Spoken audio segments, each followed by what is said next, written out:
pertanyaannya, gimana kalau saya pernah ada momen dimana meragukan Allah dan kembali meyakininya ketika lebih mendalam ingin mencari tahu tentang Islam. Apakah dosa saya yang meragukan Allah di masa lalu dan apakah bisa dimaafkan? Gak ada dosa yang gak dimaafkan. Innallaha yaghfiruz dzunuba jami'a. Sesungguhnya Allah mengampuni dosa semuanya, termasuk syirik. Syirik itu baru gak dimaafin kalau seseorang meninggal dalam keadaan musyrik.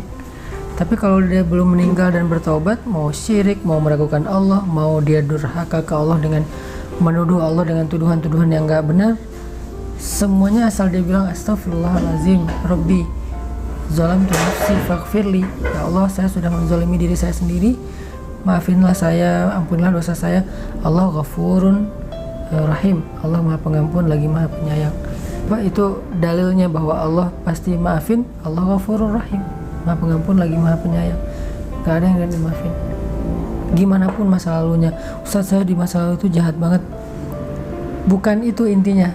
Mau taubat gak? Kalau mau taubat, cara taubat dengan Allah itu sederhana. Allah tuh gak ribet, cukup menyesali, bilang Allah maafin saya dengan bahasa kita boleh, dengan bahasa Arab Rabbi zalamtu nafsi faghfirli boleh, atau Rabbi firli wali walidayya boleh, apapun yang kita hafal Allah hapuskan. Segampang itu Ustaz, segampang itu. Terus kalau kita ulangin, itu masalahnya. Masalahnya itu bukan di Allah, masalahnya di kita. Kita benar nggak mau taubat? Kalau kita benar mau taubat, kita bikin dosa sekian puluh tahun, lalu kita mengatakan astagfirullah sekali aja, maka puluhan tahun dosa kita itu semuanya dihapus sama Allah. Masalahnya kita kadang-kadang mengatakan astagfirullah dengan hati yang belum mantap. Astagfirullah kita itu hanya gara-gara kita lagi ada masalah. Astagfirullah kita itu hanya sepintas aja, terus nggak dilanjutin dalam amal-amal soleh, akhirnya taubat kita belum nasuha, belum sempurna. Kalau kayak gitu, Allah nunggu sampai taubat kita benar.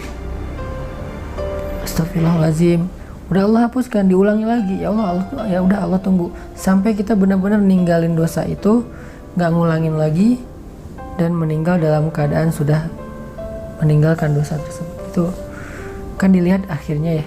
Makanya kalau kita belum berhasil, coba lagi aja, coba lagi selama masih dikasih nyawa sama Allah, kita coba lagi aja dalam proses taubat. Ya, soalnya mungkin pas ya istilahnya iman lagi ngedrop, jadi datang lagi ragunya, jadi ya tadi ada pikiran itu selain taubat, kalau yang bab ragu itu dia juga perlu belajar mencas iman. Iman itu kalau nggak dicas, apalagi kita banyak banget ngedownload hal-hal yang nggak baik ya, yang makan kuota, makan baterai, makan pulsa iman. Jadi harus sering-sering dicas. Ngecasnya, salah satu cara mencas iman yang paling sederhana itu adalah mendengar nasihat dari orang soleh, dengerin taklim, dengerin booster, dengerin ceramah di YouTube, pokoknya dengerin sebanyak-banyaknya biar iman kita dicas terus. Dengarkan itu dengan respek kepada ulama. Kalau kita mendengarkan nasihat tapi kita kayak sebel sama orangnya, susah. Kenapa sebel? Mungkin kita nggak suka aja sama image dia yang dibangun oleh media misalnya. Ya susah kalau kayak gitu.